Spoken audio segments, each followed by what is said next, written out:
Welcome to Penrose Learning, where we make understanding easy. You start by selecting images that blend well. Similar lighting and resolution reduce visible seams. Once you import them into Photo Blender, make sure the canvas ratio matches your target output. This prevents stretching later. Tap the first photo, then add layered images one by one, placing the focal image on top.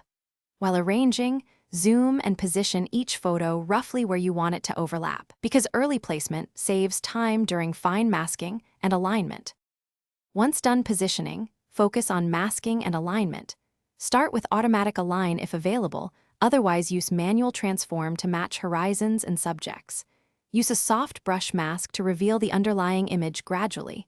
This creates a natural transition. Make sure to adjust layer opacity between 10 and 90% while previewing to judge the blend. When edges look harsh, increase feather and carefully erase hard pixels. Remember, layer order matters, so swap layers to test which composition reads best. You finalize by matching color and finishing details.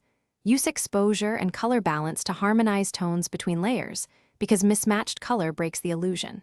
Apply subtle HSL adjustments or a global filter to unify the scene, and preview at full zoom to check for artifacts. Once satisfied, export in PNG or high-quality JPEG at the target resolution, and save the project file so you can revisit edits.